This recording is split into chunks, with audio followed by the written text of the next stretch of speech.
அனைவருக்கும் என்னுடைய அன்பான வணக்கம். உலகிலேயே ஒரு மிகச்சிறந்த பணி அப்படின்னு ஏதாவது ஒரு பணியை சொல்லலாம்னா நம்ம எந்த பணியை சொல்லலாம்? ஒருவருடைய மனசுக்கு வாழ முடியும் அப்படிங்கிற நம்பிக்கையை ஏற்படுத்துவது. எதனாலேயோ உடைஞ்சு போயிருப்பாங்க. பணம் சீட்டில் போட்டு போயிருக்கும், இல்லை வேலை போயிருக்கும், இல்லை ஏதோ ஒரு வகையான ஒரு கெடுதல் நடந்திருக்கும். உறவுகளில் ஒருவர் மரணம் ஆகியிருப்பாங்க. ரொம்ப நெருக்கமான ஒருவர் மரணம் ஆகியிருப்பாங்க. அந்த மரணம் கூட கொஞ்சம் கொடூரமாக கூட நடந்திருக்கும். இந்த மாதிரி சமயத்தில் நாம் நம்பிக்கை ஊட்டக்கூடிய வகையில் அவங்களுக்கு ஒரு சில வார்த்தைகளை சொல்கிறது, ஒரு சில சம்பவங்களை சொல்கிறது, இல்லாட்டி சில சமயத்தில் அந்த கையை இறுக்கமாக பிடிக்கிறது, அவங்கள கண்ணீரோடு இருக்கும்போது இறுக தழுவி தட்டி கொடுக்கறது, அவங்கள அந்த வயதுக்கு தகுந்த உறவு முறைகளுக்கு தகுந்த மாதிரி அவரிடத்தில் அந்த மரியாதை கலந்த அந்த பாசத்தை எப்படி வெளிப்படுத்தணுமோ அப்படி வெளிப்படுத்துவது, இவைகள் ரொம்ப முக்கியம். மருத்துவத்துறையிலே இப்போ என்ன கண்டுபிடிச்சிருக்கிறாங்க, ஒரு நல்ல மருத்துவர் அப்படிங்கிறவர் வருகிற நோயாளிக்கு முதல்ல நம்பிக்கை கொடுக்கணும், பயமுறுத்தக்கூடாது. வந்தவுடனே சரி வாங்க, நீங்கள் டெஸ்ட்டெல்லாம் எடுத்துருக்கலாம், லேப் ரிப்போர்ட் எடுத்துருக்கலாம், எல்லாம் ஐயோ இவ்வளோ இருக்குது, உப்பு இவ்வளோ இருக்குது, ஐயோ கொலஸ்ட்ரால் இவ்வளோ இருக்குது, நீங்கள் இன்னும் எவ்வளோ நாள் இருப்பீங்க அப்படிங்கிற மாதிரி சொன்னால் நான் யாரையோ விமர்சனம் பண்ணுறேன்னு நினைக்க வேண்டாம். வந்திருக்கிறவர்கள் மனதில் நீங்கள் பயத்தை விதைச்சிட்டிங்கன்னா எவ்வளவு கஷ்டம் வரும். அதனால தான் கொஞ்சம் மாறுதலாக பேசி பழக்கப்பட்ட டாக்டர் ஹெக்டே ஒரு கருத்து சொல்கிறாரு. உன்னிடத்தில் வருகிற நோயாளிக்கு நோய் பற்றிய பயத்தை விட மரணம் பற்றிய பயத்தை நீ ஏற்படுத்தி அனுப்புவது நியாயமா அப்படின்னு கேட்குறாரு. நிஜமாகவே சில நோய் இருக்கும், நோய் நம்ம ஒன்றும் பண்ண முடியாது, வரும். அந்த நோயை பற்றிய ஒரு தெளிவு, அந்த நோயை பற்றிய ஒரு அறிவு, அந்த நோயிலேருந்து வென்றவர்கள் பற்றிய செய்தி, இவைகளை நம்ம சொல்லணுமே ஒழிய சுஷோ இந்த நோய் அப்புறம் பிழைக்கிறதே கஷ்டம் அப்படின்னு இது பாமர மக்கள் சில பேர் பண்ணுவாங்க. சில டாக்டர்ஸ் ரொம்ப கம்பீரமாக இருப்பாங்க. பார்க்கலாம், இப்போல்லாம் எவ்வளவோ மருந்து வந்திருக்கு, நீங்கள் ஏன் கவலைப்படுறீங்க, எல்லாத்தையும் மறுபடியும் நம்ம சரி பண்ணலாம், இப்படி நம்பிக்கையான வார்த்தைகளை ஊட்டணும். ப்ரிஸ்கிரிப்ஷன் எழுதி கொடுக்கறது மட்டும் முக்கியம் இல்லை, அவங்க மனசில் தைரியத்தை ஏற்படுத்துறது அப்படிங்கிறது ரொம்ப முக்கியம். நான் ஒரு கதை படித்தேன், கொஞ்சம் பழைய கதை. அது என்ன கதைன்னு கேட்டிங்கன்னா, கிராமத்து வைத்தியர்கள் இருப்பாங்கள்ல ஒரு காலத்தில், அந்த மாதிரி ஒரு கிராமத்து வைத்தியர்கிட்ட ஒருத்தர் போகிறாரு. அவருக்கு உடம்பெல்லாம் மெலிஞ்சிக்கிட்டே போகுது, வயிற்றில் வலி இருக்குது, ரொம்ப துன்பமாக இருக்குது, அப்படி இப்படிலாம் அவருடைய வேதனையை அவர் சொல்லி புலம்புனார். பழைய காலத்து வைத்தியர்கள்லாம் இப்படி நாடி பிடிச்சி பார்ப்பாங்க. இதுதான் அவங்களுடைய வைத்திய முறை. சித்த வைத்தியத்தில், ஆயுர்வேதாவில் இதிலெல்லாம் நாடி பார்க்கறது அப்படிங்கிறது ஒரு பழக்கம் உண்டு. அதே மாதிரி அவர் அப்படி நாடியை அப்படியே ஒரு நிமிஷம் அப்படியே பார்த்தாரு. பார்த்துட்டு இந்த கண்ணெல்லாம் அப்படி எல்லாத்தையும் பார்த்துட்டு, நான் சொல்கிறேன் அதை நீங்கள் சரியாக செய்யணும், உங்கள் வீட்டில் கிணறு இருக்கா அப்படின்னா. பழைய காலத்தில் எல்லா வீட்லேயுமே கிணறு இருக்கும். அந்த கிணத்துல நல்ல தண்ணி, குடிக்கிற தண்ணியா, உங்கள் வீட்டு கிணத்து தண்ணி குடிக்கிற தண்ணி நல்ல தண்ணியான்னாரு. ஆமாங்க நல்ல தண்ணி, தேன் மாதிரி தித்திக்கும், ஒன்றும் ஏன்னா ஒரு அளவோடு தான் அந்த காலத்தில் பூமியை குடைவாங்க. ரெண்டாவது பின்னாடியே ஆறு ஓடிக்கிட்டு இருக்கும், இல்லை ஏரி குளம் அந்த ஊரில் இருக்கும், தண்ணி நிறைஞ்சிருக்கும், கிணறெல்லாம் நல்லாயிருக்கும். அவங்கவுங்க வீட்லேயே அந்த கிணத்து தண்ணி குடிக்கக்கூடிய பக்குவத்தில் இருக்கும். அதெல்லாம் ஒரு பொற்காலம். நானே என்னுடைய ரொம்ப இளமையான வயதில் மயிலாப்பூரில் எங்கள் வீட்டு கிணத்து தண்ணியெல்லாம் அப்படி நல்லாயிருக்கும். மழைக்காலம் முடிஞ்சு கிணத்துல தண்ணி எடுத்து குடித்தோம்னா அவ்வளோ ருசியாக இருக்கும். இப்போ வீடுகளில் கிணறு இருக்கும். அந்த அந்த கணக்கில் கேட்குறாரு, உங்கள் வீட்டில் கிணத்து தண்ணி எப்படி உப்பாக இருக்கா, நல்லா இருக்குமா? நல்லாயிருக்கும். நீ என்ன பண்ணுற, தண்ணி யார் இறப்பா உங்கள் வீட்டில் அப்படின்னு கேட்குறாரு. என் மனைவி தான் தண்ணி இறப்பாங்க அப்படின்னு. அது ஒரு பக்கம் இருக்கட்டும், இப்போ நான் ஒரு மருந்து சொல்ல போகிறேன், அந்த மருந்துக்கு அவங்க இறக்கக்கூடாதுன்றார். வாழை மட்டை இருக்குல்ல, அந்த வாழை மட்டையை எடுத்துக்கோ, நல்ல பெரிய வாழை மட்டை எடுத்துக்கோ. அந்த வாழை மட்டையை கயிற்றுல கட்டி உங்கள் வீட்டு கிணத்துல அப்படியே இறக்கு, கயிற்றுல இறக்கு. வா, நல்லா கவனிச்சுக்கோ, கிணத்துக்கு மேலோடு அல்ல, கிணத்துக்கு ஆழமாகவும் அது போகக்கூடாது. இப்படி தள்ளி தள்ளி கொஞ்சம் தண்ணியை சேர்த்தேன்னா தண்ணி கணத்தில் வாழை மட்டும் உள்ளே போக ஆரம்பிக்கும். நீ என்ன பண்ணுற, நடு கிணறு நல்லா கவனிக்கணும். மேலே முக்கியம் இல்லை, எடுக்கக்கூடாது. தண்ணி கீழே போயிடக்கூடாது. நடு கிணத்துல கொண்டு போய் கொஞ்சம் நேரம் அசையாமல் அப்படியே நிறுத்திக்கோ. ஆச்சா?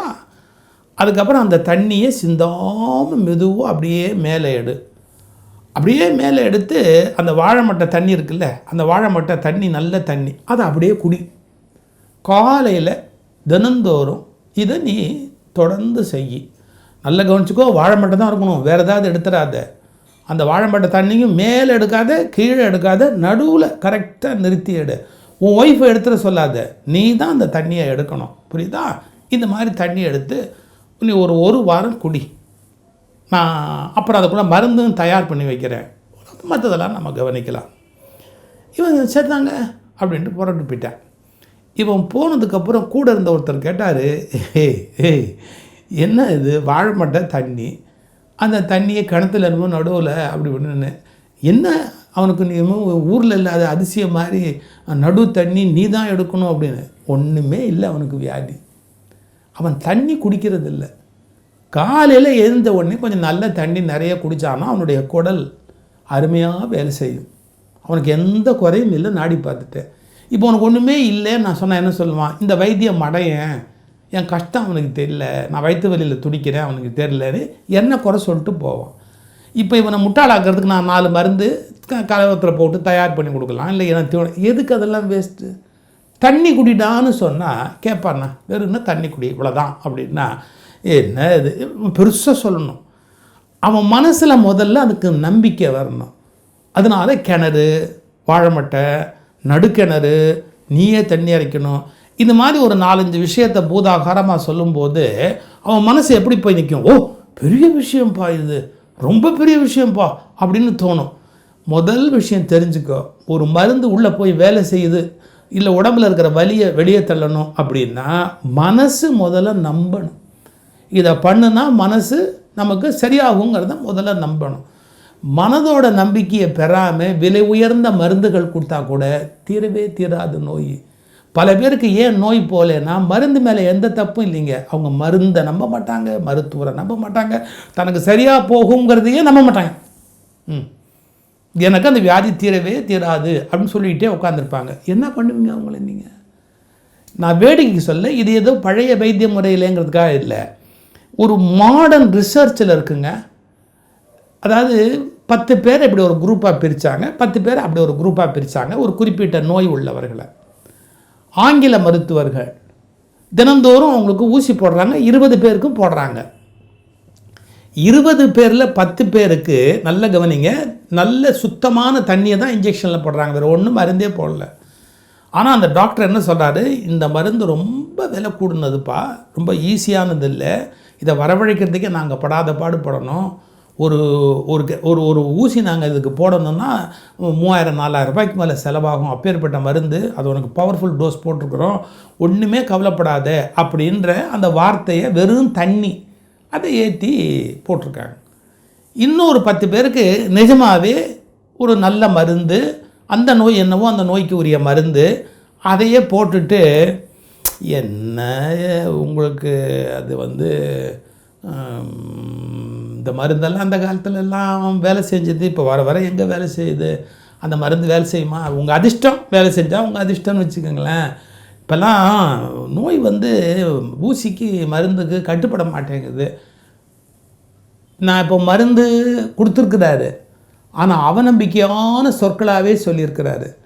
அப்புறமா எடுத்து புள்ளி விவரம் பார்த்தா வெறும் தண்ணி ஊசியில் ஏற்றின அவங்களில் பல பேர் நல்ல ஆரோக்கியத்தோடு ஆயிட்டாங்க. நல்ல மருந்தே கொடுத்துட்டு டெய்லி இது மருந்தே இல்லை, ஒன்றும் பிரயோஜனமே இல்லை, இது வேலையே செய்யாது. அப்புறம் ஒரு நர்ஸ் வேறு சொல்லுவாள், அது மருந்தே கிடையாதுங்க, வெறும் தண்ணி ஏற்றிருக்காங்க உங்களுக்கு, ஆமாம் அப்படின்னு வேறு அதையும் சொல்லிட்டு போவா, மருந்தே ஏற்றிட்டு. இப்போ என்ன நடந்து போச்சு, கடைசியில் அவங்களில் பல பேருக்கு சரியாகலை. இது ஒரு ஒரு நான் ஒரு கட்டுரையில் படித்தது. அவன் ஸ்டாட்டிஸ்டிக்ஸ்லாம் போட்டிருக்கான், இத்தனை பர்சன்டேஜ்னு. அதெல்லாம் எனக்கு இப்போ முக்கியம் இல்லை. மருந்தே கொடுத்தா கூட நம்பிக்கை கொடுக்கலன்னா அவங்களுக்கு வேலை செய்ய மாட்டேங்குது.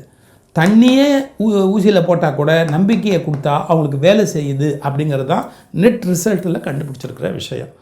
இதை வந்து அலோபதியில் ஒரு ஆர்டிக்கல் போட்டிருந்தாங்க. இந்த நம்ம மருத்துவ முறையில் வாழ மாட்டேன் அப்படின்ற ஒரு கற்பனை அழகாக ஒருத்தர் ரொம்ப நல்லா எழுதியிருந்தார். சரி, இந்த செய்தியை நம்முடைய நேயர்கள்லாம் படித்தாங்கன்னா வாழ்க்கையில் நம்பிக்கை எவ்வளோ முக்கியம் அப்படிங்கிறது தெரிய வருமேனு ஒளிபரவட்டும் இதழில் அந்த ஒரு சின்ன கதையை எடுத்து போட்டிருக்கிறோம். ஒளிபரவட்டும் இதழ் படிக்கிறது உங்களுக்கு எப்படின்னு தெரியும். இதுக்கு கீழே போய் டிஸ்கிரிப்ஷன் பாக்ஸை ஒரு இணைப்பு இருக்குது, அதை நீங்கள் சொடுக்குனீங்கன்னா அந்த புத்தகம் வரும். நாங்கள் இதை அச்சில் போட்டு கொடுத்தா என்னன்னு கேட்குறாங்க. ரொம்ப விலை ஜாஸ்திங்க. காகித வேலை, அச்சு வேலை, மற்ற வேலைகள், அதை அந்த அளவுக்கு விற்பனை பண்ணி வாங்கி பணம் அதெல்லாம் இன்றைக்கி நடக்கிற காரியம் இல்லைங்க. நீங்கள் பாருங்களேன், நீங்கள் படித்ததோடு நிறுத்தாதீங்க. அதை வந்து ஒரு 100 பேருக்கு அனுப்பி விடுங்க. ரொம்ப ஈஸியாக அப்படியே வாட்ஸ்அப்பில் நீங்கள் அனுப்பலாமே, இது என்ன கஷ்டம் இருக்குது. எளிமையாக இன்னும் மற்ற பேருக்கு அனுப்பிச்சிங்கன்னா நிறைய செய்தி நிறைய பேருக்கு போகும் இல்லையா. நாங்கள் எந்த விதமான லாப நோக்கத்துக்காகவும் அதை நடத்தலை. நல்ல எண்ணம், நல்ல கருத்து, நல்ல சிந்தனை, ஒரு நம்பிக்கை, இது மக்களுக்கு வரத்துக்குரிய கருத்துக்களை தான் நாங்கள் அதில் அச்சிட்டு வெளியிடுறோம். ஒரு சின்ன கதை, ஆனால் வந்து மனிதனுக்கு மனம் ஒன்றை நம்ப வேண்டும், ஒத்துக்கொள்ள வேண்டும் என்பது விளக்குகிற ஒரு கதை. அதை ஒளிபரவட்டும்ல வெளியிட்டிருக்கிறோம். சுகி சிவம் எக்ஸ்பிரஷன்ஸ் நேயர்கள் அனைவருக்கும் வணக்கம். எக்ஸ்பிரஷன் சேனலை ஆல்ரெடி சப்ஸ்கிரைப் பண்ண எல்லா உறுப்பினர்களுக்கும் எங்கள் டீம் சார்பாக நாங்கள் நன்றியை தெரிவிச்சுக்கிறோம். சப்ஸ்கிரைப் பண்ணாமல் வாட்ச் மட்டும் பண்ணுற நேயர்களுக்கு ஒரு வேண்டுகோள், இது சுகி சிவம் சாரோட அஃபிஷியல் சேனல் தான். அதனால் சப்ஸ்கிரைப் பண்ணுங்கள், லைக் பண்ணுங்கள், கமெண்ட் பண்ணுங்கள், ஷேர் பண்ணுங்கள்.